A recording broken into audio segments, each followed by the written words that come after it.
Okay, we are officially recording now. So welcome everybody here live and those watching the recording to just a very casual chat between me and Melissa Sprock about how Indiana Wesleyan University's Learning Center has been using the anti-boring approach tools that I teach to help I don't know if overhaul is the right word. I don't think it's the right word, but just integrating these tools into their systems. And we'll learn a lot more about that as we go.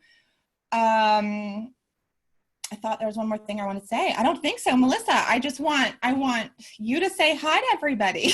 Hello, welcome everyone. So glad you're joining us in this conversation. Yes. And so just a reminder, because it didn't happen for me, if you want to, if when Melissa said hi, it didn't pop to her face, you will want to hover above the screen and choose speaker view, and then make sure that her video is there so that you can see her face. I'm doing that right now for our video. So why don't we just get started by having you say a little bit about who you are, what you do, how things are structured at Indiana Wesleyan, and what your history with getting to know me was. Yes, so I work at a small Christian college, around 2,400 students, undergraduate students on our campus.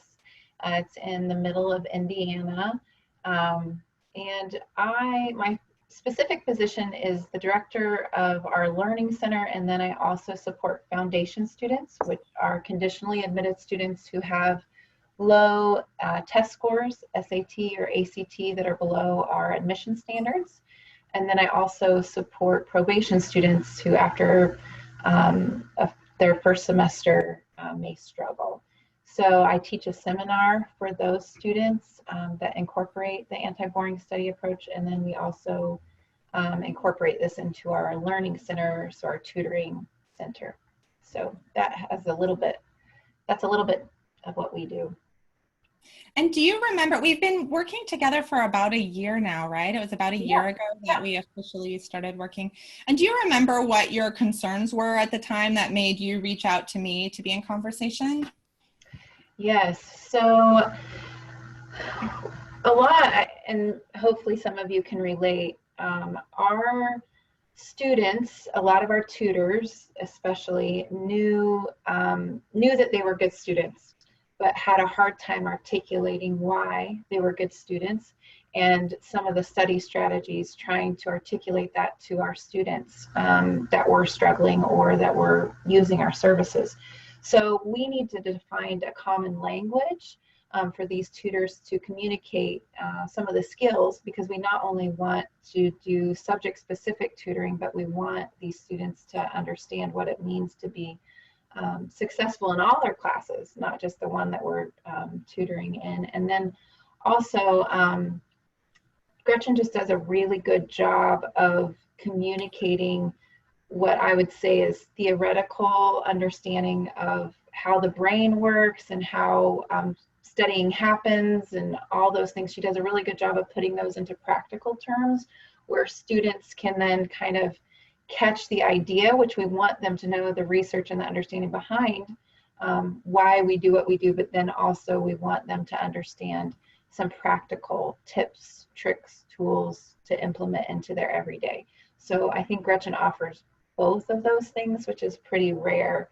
I'm not going to get my students to read a book on how the brain works, but I can give them accessible material with Gretchen's coaching material, and they are much more successful. So how did you decide what staff was going to be a part of the training? And maybe I'll say as an aside, what we decided to do, which I've now started doing with some other universities as well. You were the first. But is have the same, so I'm about to have a training come up, the Art of Inspiring Students to Study Strategically. That's a live version of the course, but we decided that actually you were going to use the videos of a previous live version of the course, have your staff members work through all those videos, and then show up for live calls with me where we can do Q&A. I don't know that we did any practices, but I am doing some practices of some of the mini lectures with the university I'm working with now. and then just sort of talk through implementation a little bit together. So that was the structure. But how did you decide who needed to be a part of that? Well, I am a part of what's called the Center for Student Success. And so we are pretty much your hub for support on campus. So under our umbrella, we have disability services, we have the TRIO student support program, and then we also have the Learning Center and Foundations program.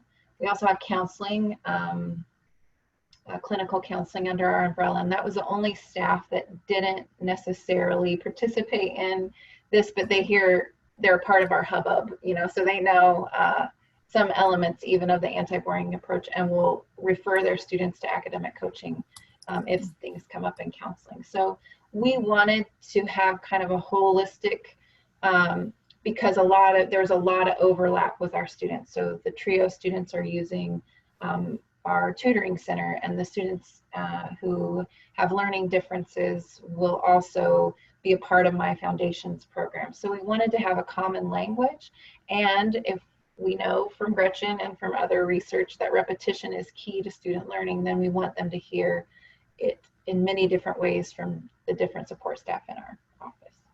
And will you say a little bit about what the TRIO program is? I know Mark mentioned it earlier, and I'm sure there are listeners who don't know what it is. So the TRIO program is a federally funded program at universities. It's also it also serves high school students. So we have both aspects of the TRIO program that are connected to our university. Actually, our Upward Bound program, which is the high school equivalent of the TRIO program, also has been trained in the anti-boring study approach. So we're also training high school students in their transition to college with this approach. But the TRIO program serves, at our institution, 240 students that are first generation, low income, or students with a learning difference or disability. So you have to fit into one of those categories. The more categories that you fit in, the more likely you'll get into the program. But it's a very small percentage of our students, but it offers great support. Academic coaching, they have an advisor that travels with them 4 years through our institution. They get access to one-on-one tutoring, free printing, scholarships are available through the program. So it's just a way that identifies these students who may need some extra support and offers that to them through the federal grant. Great, that's wonderful. That's more than I knew about the program, actually, so I'm glad you answered for me too. Yeah. So how have you then integrated some of the tools since the training? What are some of the shifts that you've made? So we've really integrated it in 3 areas. One is the foundation seminar that I teach. It's a 1-hour class that offers personal skills, so what I would call maybe more emotional intelligence, grit, things like that have to do with the side of the student that I not only want to develop the student success skills, but also the person. But we also do the study skills, and that's where Gretchen's approach comes in really practically for my students. So we will use the study cycle. We will even some of the study skills that she teaches, like honing your notes, or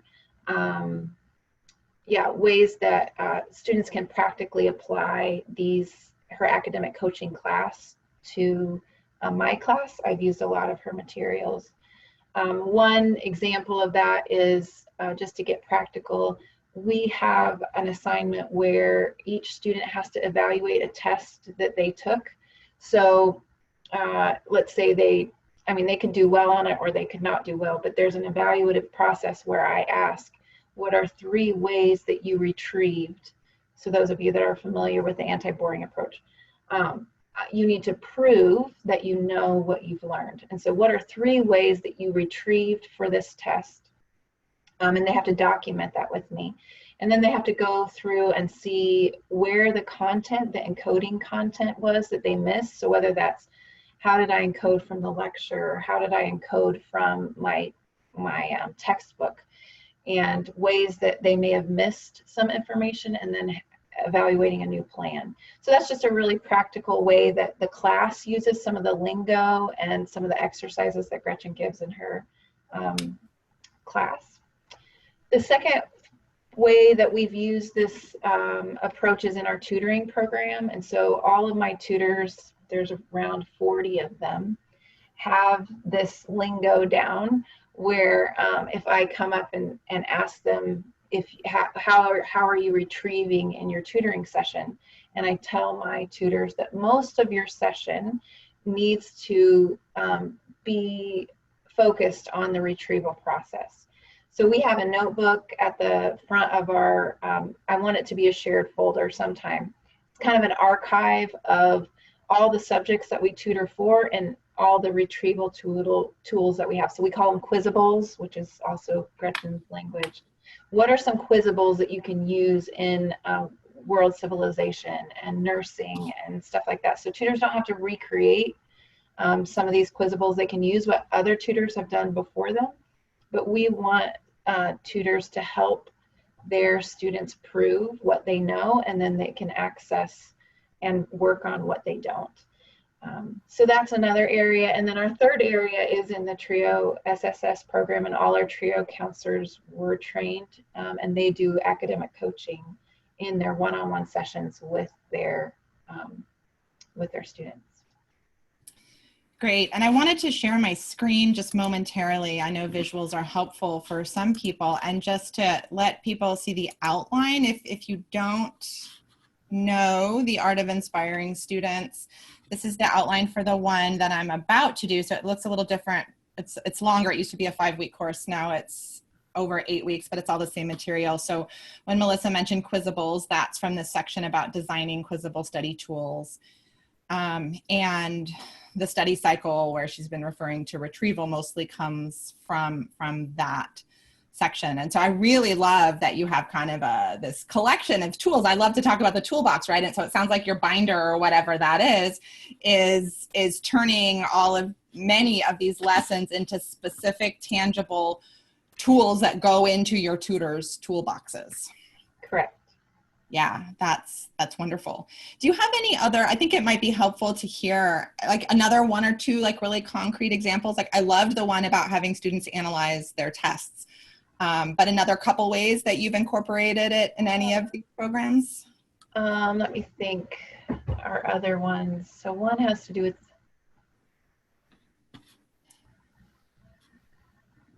all of our tutors are trained on, this isn't necessarily a Gretchenism, but it has to do with what you do. It's called the knowledge confirmation system. And what we do is we talk about how every student in tutoring should leave not only with subject-specific content, but a way to understand what it means to be a good student. And so they need to prove it to us so that they can prove it to themselves and prove it to their professors. So we will, like I said, we do the quizables. We also do the hone it till you own it process. Mm-hmm. That would be in the note-taking process, just for people who don't know. Right, thank you. Mm-hmm. So the students will take some notes and do the practice of 1/3. And again, Gretchen could probably explain this a little bit simpler than I could, but we have them submit an assignment where they give us their notes, and then they practice retrieval after their class by writing succinctly what they learned from their class, but then also summarizing their notes in a succinct way. So yeah, that's another like very practical way that we integrate Gretchen's teaching. I'm trying to think if there's any other that would be helpful. We do a lot with the study senses. So I no longer do any learning, what's your learning style. I don't talk in that language anymore because of my time with Gretchen, but we talk about how can you use 2 or 3 of these senses, at least 2 while you're studying, I've thought about getting treadmills in our learning center because of these ways I have a lot of active learning tools where they're manipulating things, moving things around physically because of Gretchen's training, because we know that we learn best by using 2 or 3 of these modalities instead of just focusing on one. So that would happen a lot in tutoring, but I do talk about it in the class as well, just saying when you're studying, how are you making sure that it's a productive, the most productive session you can have is by using 2 or 3 of your senses. So that's another lingo, practical thing we talk about. Great. I love it because you've kind of now hit upon almost every single one of the modules. Yeah, we use a lot of your stuff. Very useful. I'm so glad. That's why we're partnering. Well, and actually you mentioning that reminds me that that's what I wanted to say at the top of the call, that Melissa and I are going to start presenting at conferences together about how this is working. And so our first conference is on October 15th. And so that's one reason we invited you all, because we needed to start practicing like what's important for us to present. And so we thought, well, we might as well do it in public for my people and let you all listen in. So that's why we're here. Also, while we're paused, I just have just a couple more questions for Melissa, and then we want to open it up to any comments, observations, questions that you all have. But please go ahead and put those into the chat if questions occur to you right now, because I might be able to slip them in as we're talking, or I can I'll refer to them at the end as well. But we do want to get your questions answered as well. So, and a question that came up for me as you were talking, Melissa, is what are you noticing? And just right now, we'll talk like outcomes and qualitative in a moment, but quantitative in a moment, but qualitatively, like, what are you noticing? Like, do most of your students respond and actually do the assignments and respond well? Half, a third, what are you noticing? Yeah, I think one of the things that I've had to be careful about is giving them these pieces in chunks, which we're trying to teach them. That's how you do learning anyway. So it's good for me as an instructor to remember, I can't just give them this all and then expect them to. So one of the things is timing. And so I have to be intentional with how much I give in a session, especially in the classes, and then when to introduce new concepts and build on the others. But I've also built a lot of retrieval into my classes because of this. So we will teach one another these concepts. We will review or think of hand motions or things where they can remember some of these important components of studying. Because sometimes, especially since they're incoming freshmen, they don't know what they don't know, and they don't know what they're going to need. And so we are constantly reviewing this information so that they can understand it. Now the tutors, what I've come up with, because it is a lot in a training session at the beginning of the year, we've put that into their evaluation process. Are they using the anti-boring study approach? Do we see it when we sit in on their one-on-one times to evaluate them? And then secondly, we meet with the tutors once a month, and we will continue building on elements of the anti-boring study approach during those once a month meetings in the group time. And they're smaller groups, like 8 to 10 at a time, so we can have some more personalized time with them. What is the shape of your tutor training? I forget if that was mentioned earlier. So we train our tutors for 2 days at the beginning of the semester. We introduce this approach, and each of them, before they leave the tutor training session, have to come up with their own quizable for the semester ahead, so kind of getting them in that mindset.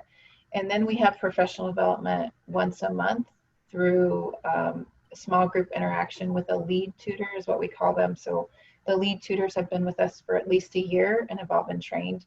I also like to use the lead tutors to teach the anti-boring study approach in our training. So they're getting more than my voice, and it also reinforces it for them. And usually their peers listen to other peers well.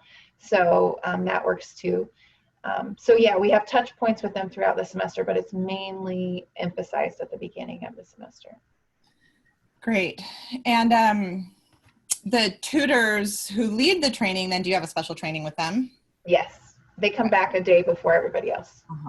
And so it sounds like, correct me if I'm wrong, but it sounds like, at least in the tutoring center, because I mean, you have more time in the class you teach to really stretch the tools out. Correct. But in the tutor training, I'm guessing you focus mostly on teaching specifically the study cycle. Correct. And maybe a few different tools attached to encoding and a few different tools attached to retrieval. Correct. Okay, great. And just by the way, I know that some of you here may not know what we mean when we say the study cycle. Many of you do, because there are lots of you here who've already been through the course. But if that's something that's curious to you, April can put into the chat, I have a free little course just about the study cycle itself. It's my paid course that goes into depth about all of the tools attached to the study cycle, but I'm such a believer in the study cycle that I'm just really wanting to give it away for free. So April's just put that in the chat and you can sign up for that. And I also actually have a master class, also a live Zoom session where we'll also be looking at the study cycle in a couple weeks. We don't have a link for that yet, but you'll hear about it. Great. So a question did come in to the chat, and Pam said that she'd like to hear more about how the material is presented in the tutoring center specifically. So like, do you offer study strategy workshops also to the students who come in, or is it mostly simply from tutor to student? Okay, if I'm understanding the question correctly, we do a general training for all our student tutors, and I do probably a 2-hour session on just the study cycle, because I believe that it can be incorporated into every subject specific tutoring session. So I, even though some of my tutors may want me to dive deep into, okay, how does the study cycle fit into nursing? I let the tutors explore that together more throughout the semester, but we give a general, what is the study cycle? Why is it important? How does the brain work? Why is it important that we articulate to this to students? And my vision for our learning center is to create more confident students. And so I don't think that we just focus on getting them through the class. That's not my intention, but I want them to become more successful students. And I don't think they can become more successful until they have the tools that can be applied across disciplines. So is that answer? Yes, and I think there's a follow-up, because it really does sound, because I think what Pam is asking is if, like for the students who come in for tutoring, are there workshops also for them? Yeah. Okay. Yeah, we started something new this year called the Huddle, and the Huddle is an academic coaching walk-in where one of the professionals that has been studied, that have been trained in this approach. So Sandra, who is our person in disability, or a trio counselor, will be there for 2 hours, and we offer one study strategy that we will present at the beginning of that time, and then we'll just work one-on-one with students on the approaches that they desire. What we found with a lot of students that are transitioning from high school to college, one of the biggest problems is the time management piece, where they have so much open time, they don't know what to do with it. And so we've kind of created somewhat of a resource room type service, where it's a safe place in the Learning Center where you can come and study with other people, and we'll offer you a study tip that will hopefully help. But then it's also just a place, accountability wise, that you can just study and ask questions. We're going to integrate the Pomodoro approach, where we'll have 30 minutes of on, or 25 of on task studying, and then we'll all take a break, run around the Learning Center, throw a pencil, something, you know, something that will help our brains break, and then we will come back to studying. Just a model. Okay, you don't have to go 2 or 3 hours and fry yourself, but let's be on task for 25 minutes and then reward ourselves by giving each other a high five and taking a break for 5 and then coming back to it. Nice. So there's some practical. Yeah, I love that you said throwing a pencil. I don't know if your reference was to one of the brain breaks I led you with where we threw a pencil. Right. So see if you can catch it with both hands, do it right-handed and left-handed, some kind of. Yeah. And so for people who haven't been through my courses, I do really try very hard in the Art of Inspiring Students to incorporate brain breaks halfway through a longer call. I am not at all good at doing that in the coach training calls. That's like the next layer because we're all so focused on troubleshooting things that it's hard to remember to take a break. But I really try and model that in the Art of Inspiring Students. And so I'm actually delighted to hear you say that just even that modeling of it, we didn't talk about it much, but you found a way to incorporate that into the actual work sessions. Yeah, and it's actually a really lovely model, this huddle, to just have a quick tip. Because I would imagine that could be help people want to come in like, ooh, what's a new, fun, weird thing I might not have thought of to study? And then to just have some working support after that. Yeah. Great. So when we were preparing for this conversation, I had asked Melissa about have they noticed any outcomes and specifically like any quantitative outcomes yet. And we were trying to decide what questions I would ask Melissa, and she said, well, not yet, it's so new. And I decided I wanted to ask this question anyway, because I know several of you listening in are thinking about your own university programs. And so could you talk a little bit, Melissa, about, how, what it's like? I mean, it's hard to try and figure out ways to collect outcomes, but just anything you want to say about that. Yeah, we're really new in that question, so I'm glad you're asking, but we can just say not very much yet.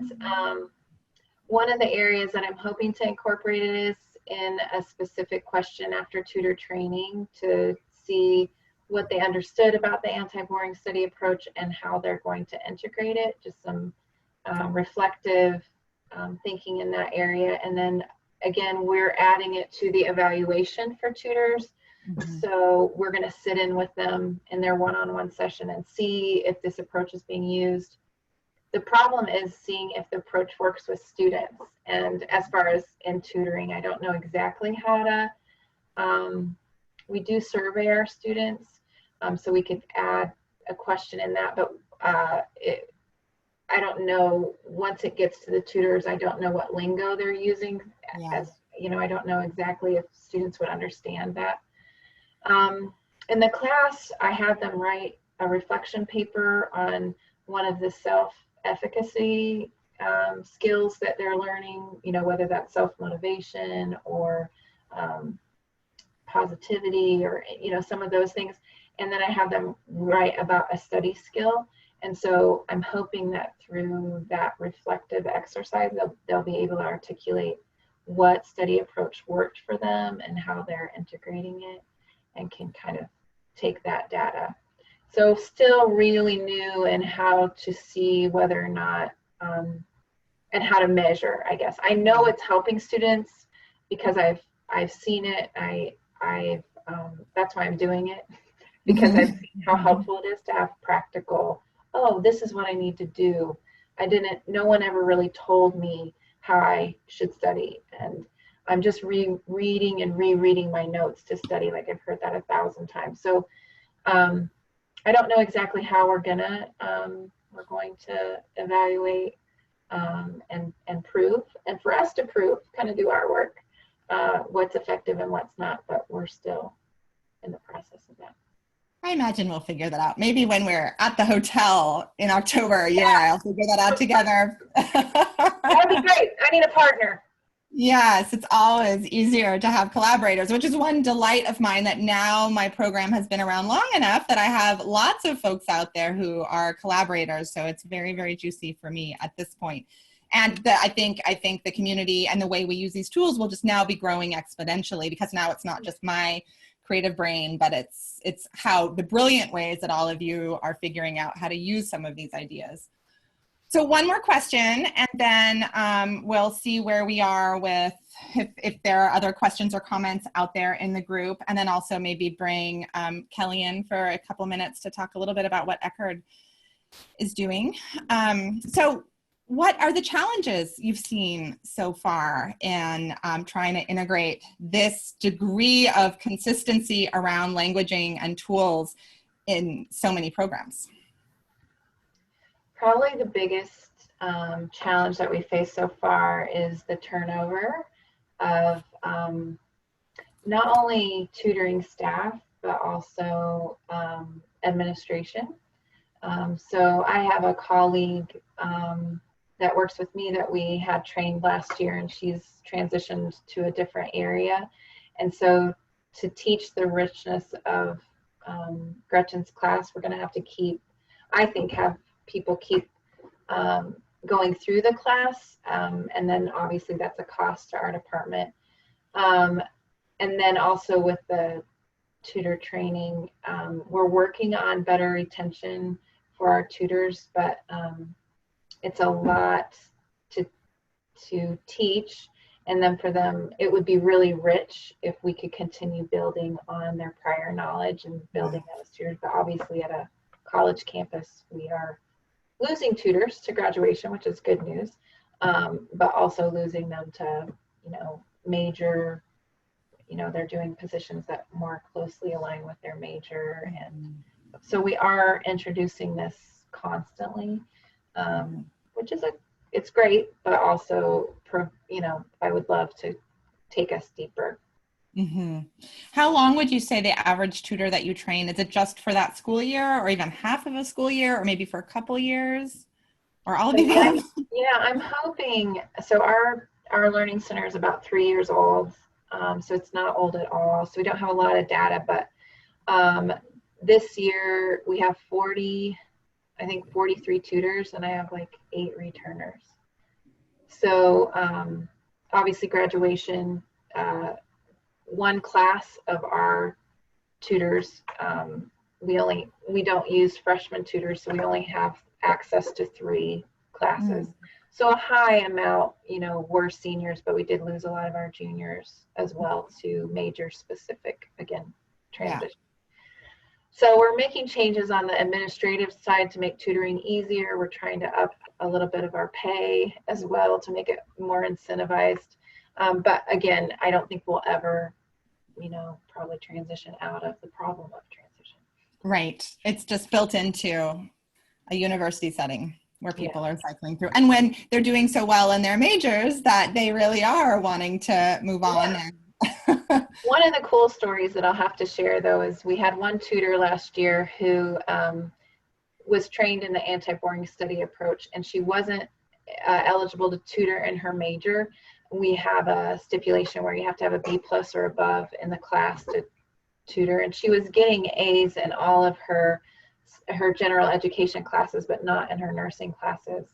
And so she went through the anti-boring study approach and became an academic coach for us in some of the general education areas. And she came to me one evening and said, I just want you to know that I've applied the anti-boring study approach, and I'm now getting awesome grades, and I'll be ready to tutor for you in some of my subject-specific classes because of our training. So we're not only helping, I think, struggling students or students that you would think, need these practical tips. It's also really helping our tutors. So I thought that was a cool story that I wanted to share. Well, and I remember going to a conference, I don't know which conference it was years ago, but I sat in on a session. I really wish I had kept this research, but it was about how they offered in their school setting, I think it was high school, not college, but daily peer academic coaching, like daily 15-minute chats with a peer to just talk about what's the work you need to do today. I mean, they didn't even have, a language like the study cycle to say, how will you apply the study cycle to your studying for the test? But even without that they just saw these huge improvements in students with learning differences. So I'm a big believer in peer tutoring and peer academic coaching. And so anyway, it's always exciting for me to hear those programs. And in a moment, just for people to know, Kelly, because she doesn't have audio, actually is commenting in the chat. And I'll read those aloud in a moment and also share my screen to show a picture that Kelly shared a little bit later. But first, I want to just see if in this moment anybody wants to chime in with any thoughts or observations or acknowledgements or questions, because I'd love to know what's standing out to you from this conversation. Like, is there one thing that Melissa said that really sparked your own imagination, or something that you think, oh, wow, we've been struggling in our setting. I'm really glad to hear blah, blah, blah. So I really would love to hear something like that. I'm going to give you a chance to get your thoughts together, folks out there. There are 35 of you on the call right now, and hear from you in just a moment. But first, let me share my screen and show. So this is the post, and anybody who takes the course, The Art of Inspiring Students, gets access to this Facebook group. And the more people we get in the group, the more lively conversation and the more wonderful tools are shared. But what you see in front of you right here, I know it's a little fuzzy, but as Kelly says right here, it's a recreation of the study cycle by peer academic coach trainees. And so there it is on the whiteboard. I'm imagining that's from the training that I will tell you about shortly that Kelly noted in her chat. So here, this is what she said. So this is our first semester training a group of 8 peer mentors to join our peer academic coaching program. Margaret and I have created about 25 hours of training, which incorporates the study cycle and Kelly's Hone It notes, which you've heard that a few times now. That's what I call like your second wave of notes that you take. And Kelly had some gorgeous Hone It notes, I just have to say, at the end of the Art of Inspiring Students. So she's sharing those with her peer tutors, and they focused on 3 different modules, and I love these 3. So the 3 modules are time, study, and self. And that seems like a really simple model. So I love that. And she says they're about halfway through the training, and much of what Melissa's describing is also what they are experiencing. I imagine, Kelly, you might mean the combination of some of the positive outcomes as well as some of the challenges. And she said, we do not have the peer tutors under our umbrella. So if you have other questions for Kelly too, folks, you can put that into the chat. So here's a question from Nancy for you, Melissa. Or maybe it's, okay, hold on. I'm gonna read it out loud. I don't know if I fully understand it, Nancy, so you might need to unmute and ask us in person. But it says, what schools or venues are we taking our talk to? So our conference talk. How do we find those schools? Curious as to what colleges are willing to invest in this. I think they all should. Actually, I think you might have 2 questions in there. Because the first part is, where are we taking our talk? And, but then it sounds like you're just wondering what kinds of colleges are willing to invest in this kind of training. And I think that's a fabulous question. I would like to know the answer to more, because these colleges have come to me so far. I have not sought them out. But Melissa, do you want to say a little bit about what kinds of conferences you think? Yeah, so kind of the environments or the conferences that I've pitched to Gretchen actually to attend with me are advising conferences. So NOTA is one of them. I need to look up what all these acronyms are, but so advising conferences, so faculty and specialists that are working with students one-on-one and advising them is one of the areas that I'd like to explore. The other one is a learning center conference. So I'm a part of a learning association conference, and I think because of the tutoring element of Gretchen's teaching really has application to tutors. I've encouraged us to go to that one. There's also Association for Tutoring Professionals. So there's not only Learning Center conferences, but there's tutoring conferences. That's another area that I think is good. The one that we're starting with is a Students in Transition conference. So specifically focusing on freshmen, transfers, and then seniors. And we're going to do the track that's focused on freshmen and transfers, and how to help them in their transition from high school to college. So I think those are some of the conferences that I think could really benefit from this practical knowledge. And I think a lot of colleges are trying to do student success type curriculums and classes and or coaching. A lot of learning centers are really open to academic coaching. It's becoming more and more popular that tutors are not only doing subject-specific tutoring, but are also academic coaches. So this kind of offers you a curriculum that's so practical that you can kind of just take it and run with it. So. And you clearly have, which I think is fabulous. And Kelly too. Like, it's really fun for me to see that you all are really taking it to the next level. And that I don't have to do all that. I can just keep on showing up with the actual tools, and then and then these amazing curricula get created. There were another couple of conferences thrown into the chat by Nakata by a couple of people, CRLA. Yeah, that's good. Yeah. CRLA is the Learning Center one. ATP is the Association of the Tutoring Profession. Great. And I just wanted to comment, since the people watching the recording don't have access to the chat, that Anna is on the line and put something in the chat. Anna went through the course a couple times ago and has a tutoring center in Southern California for people younger than college age. Although maybe you see college age people there too, Anna, I don't know. But Anna commented, loving the idea of a quizzable ideas binder. My tutors collaborate on an online spreadsheet, but having it hidden away inside our computers is not as fun and so much less visible. I love the tangible real life examples.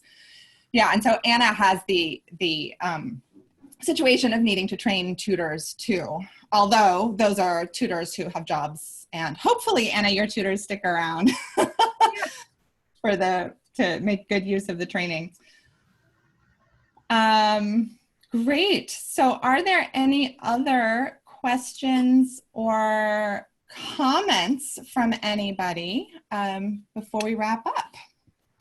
And I'll invite you, if you want, you can simply unmute yourself and just speak up, although I know that's a big hurdle sometimes and seems shy to do. Perhaps what I'll do while we're waiting to see if there's anything more you want to know or comment on is share. This is fresh, hot off the plate, hot off the stove. What's the phrase there? Press. I don't know. Press. That's it. Press. I'm terrible at those sayings. So. Yes, there will be a recording, by the way, to the question in the chat. So what I want to do is share my screen again, and I have made several changes to the way I am doing the training. So in a moment, actually April, I don't know if you have easy access to this link, if anybody's interested in the training, April can put this into the chat. What I want to show you right now is, this is the online portal where we will be taking the class. And I just want to name some of the changes. Many of you here have gone through it already, and I would be very curious about your feedback about whether this seems like a positive and useful change. And some of you might be curious about going through the training. So as I said, it's going to be an 8-week instead of a 5-week. It ended up being a 6-week with the bonuses that I did.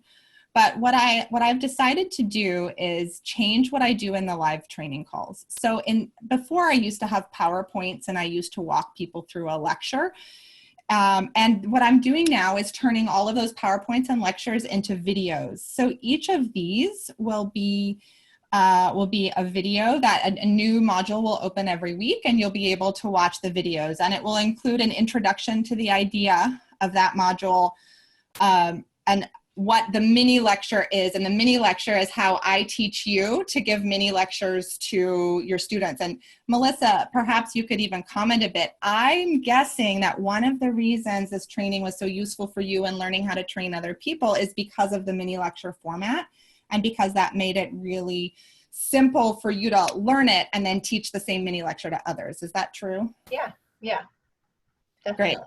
Great. And so I'm expanding. I think I'm creating a few more of these mini lectures too. But anyway, so here will be a little video about the mini lecture, and then we'll go deeper with some learning theory related to the mini lecture. There will be a video of, I had this the last round, but I'm adding at least one more video of a student in action learning that. And I imagine too, those videos probably were helpful in terms of seeing the interactions with the students.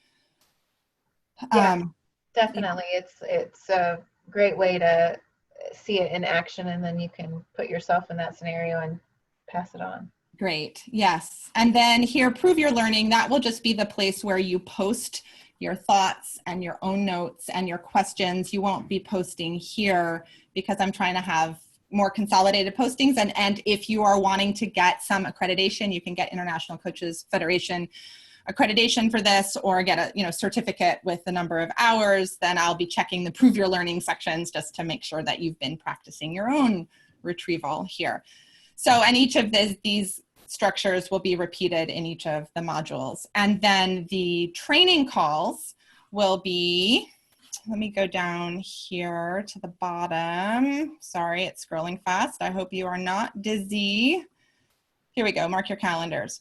So the training calls, there will be two different main types. One is going to be a practice lab, which is actually a retrieval practice lab. I just didn't want to have so many words there. And those will actually literally be devoted the whole time to everybody who shows up practicing whatever mini lecture in breakouts, and then for us troubleshooting together things that came up. So I really want people walking away from the time in the actual training calls with more real life role play and practice. So there are 3 practice labs and then 3 Q&A sections. And the Q&A are for people to post questions the day before, and then I will address those questions, and then also we can have some live conversation too. But I really, again, want to help people. I want folks taking the course to be trying this with their current clients and their current students right away, and then coming back to me with questions and problems and issues, so that by the time you're done, you have these tools fully integrated into whatever your context is. So I've also tried to organize the calls so that some are at 8:30 in the morning my time, others are at 4:30 in the afternoon my time, and this hits most of the world's major time zones because more and more of you are coming to me from countries around the world. So those are just a few of the changes I've made, kind of like a flipped classroom, so that you're watching videos and then using our time to really dig in and either practice or troubleshoot. So that's what I wanted to share with you. And if you have not taken the training and you're curious about training with me, then I really encourage you to take the study cycle, the free study cycle class. And April, if you can put that into the chat again, that would be fabulous. So Gretchen, I wanted to add too, one of the things our staff did, which I think is what you're already doing, if you're a college resource staff, if multiple people are doing it under the umbrella of your office, we did the practice with each other. So that was kind of fun to, we met once every other week. We did it on a self-paced schedule when our calendars weren't so crazy at the end of the semester. And we practiced retrieving with each other. And that was a safe environment for those that didn't feel comfortable, like online with strangers or whatever. So I think that's a really good way to prove what you know and practice it in a safe environment. So I would encourage, if you could get one other colleague to do it with you, it's a good way to have accountability as well as do it in a safe environment. Yeah, absolutely. And I will, if anybody out there is thinking that either their school, their university, or like just a small private little group of colleagues want to do this, if there are a few of you wanting to come through, please reach out to me. That's what we did, Melissa. Like, you reached out to me and said, hey, if we're going to have several people come through, is there a way that we could have a group discount and wrap it into things? And I'm happy, because I'm such a believer in working with other people for your learning that I'm really happy to do that. And so you can just send an email over to me, and my email, April can put it in the chat, but it's Gretchen@GretchenWegner.com. Another plug for Gretchen is that she's really generous with her materials. And so it's been really sweet to work with someone who is such a collaborator. And I was first checking in all the time saying, okay, is it okay if I hand out the study cycle, a handout? And she is just really generous. And she can tell you the copyright things on her stuff, but I just want to put a plug that these are, since she's such a collaborator in learning, it feels like she's really interested in student success. She is. And so I don't feel hesitant, as long as I'm giving her the credit while I'm in front of my students, that these documents and the stuff that she gives us, at least the frameworks that she gives us, she's really generous to say, yes, use them with other people.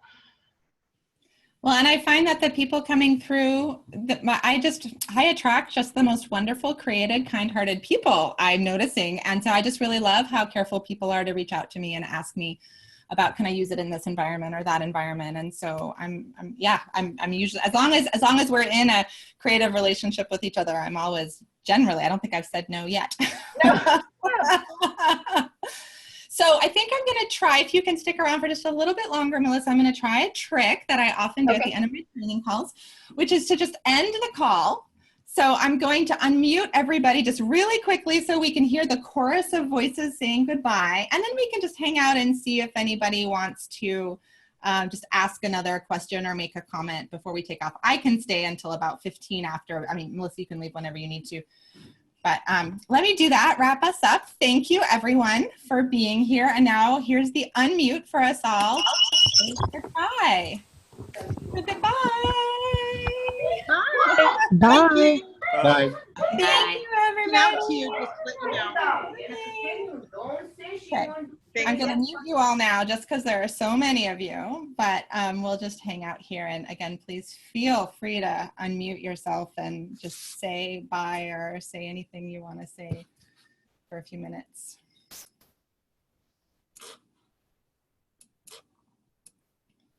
It's easier on the training calls when there are just a few of us. It makes people shy when it's so many.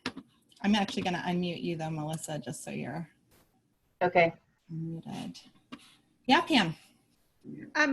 Because of the CRLA requirements for their formative training we just finished our trainings today for our tutors in our center. I'm a new employee, just started in April. I'm their new college life coach and academic coach because of my background. I tried to get him in on this call, but I'm going to definitely get him the recording. But he's just so worried about fitting into the expectations of CRLA. What could you say about that? Yeah, I'm just now beginning the process of looking at some of that stuff. My college isn't as interested in becoming CRLA certified. It's more my own professional desire. But from what I've understood, CRLA is they've got very specific standards. Yes. However, if you meet those standards, they're pretty lenient with how. So there'll probably be other people that are better to talk to about the specifics. I mean, I'm happy to dive into that with you too, because I would like to myself at some point begin that certification process. But even the meetings monthly came from a learning center training that I went to, saying, you don't even have to have formal training every tutor there. You just have to have conversations with specific, ideas in mind, and meeting with those tutors that fall under these standards. So I think there's some flexibility there from what I've heard. But well, and my boss is really in the process of not wanting to be with them because of the fees and the stringent things, and now his SIs don't qualify anymore, and he doesn't, you know, they changed the rules for SIs, and so yeah, it's a lot to keep up with. Yeah, and so just because it's on our website that we're formally, students really don't care. Teachers want good results, so then it's like, okay. Yeah, it's like having a title it sometimes feels like a hoop, right? Yeah. So I'm glad I don't have a lot of pressure to do that. I think amongst Learning Center colleagues, it's obviously kind of a badge of honor. It is. Yeah. So I think right now, yeah, we could go either way, but I think you really could fit a lot of this of these trainings underneath umbrellas that CRLA has. Yeah, I think definitely in the different modules that they have, it's possible. So, well, good for you. I appreciate that. Yeah, I appreciate this was just perfect timing for what I'm doing as their first life coach. You know, they're now opening the door to it, and they want me to have academic coaches under me in the future. So I'm going to, again, pass this along so he can pass it along, and we'll see what happens. Have a good day. I want to add to that, if there are, because I don't even at this point even know what certifications are out there, or what, you know, accreditation needs are out there. And if somebody is thinking, oh, this training would be great, but I don't know how it fits into these, like, just reach out to me and let's be in conversation, because I could likely create a training that might fit into certain parts of it. I mean, sort of like the ICF thing, just sort of customize it. Yes, exactly. I did that for the International Coaches Federation a little bit. So yes, so just, I think whenever there's a creative idea, just send me an email. It goes to anybody. And just say, hey, what about blah, blah, blah, and then we'll see. Yeah. Great. Thank you, Pam. Anybody else in this post-casual, post-session hangout? Actually, Pam had raised her hand before she had her video on, so I got to see her body, but.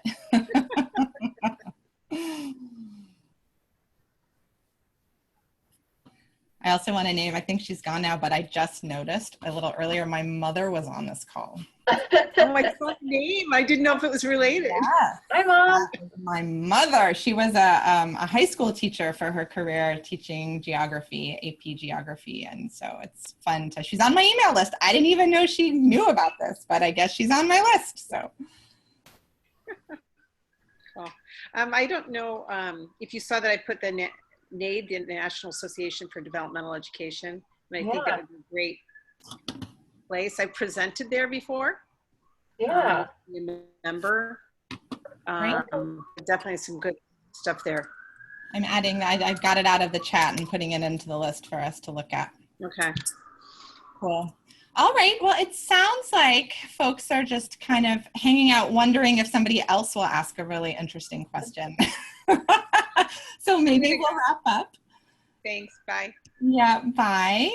So I think I'll go ahead and end the conversation, and we'll send out the video sometime within the next 24 hours, hopefully. So thank you so much, Melissa. And thanks for having me, Gretchen. At some point soon about our next steps for our conference. All right. Sounds good. Okay. Take care. Bye-bye. You too. Bye-bye.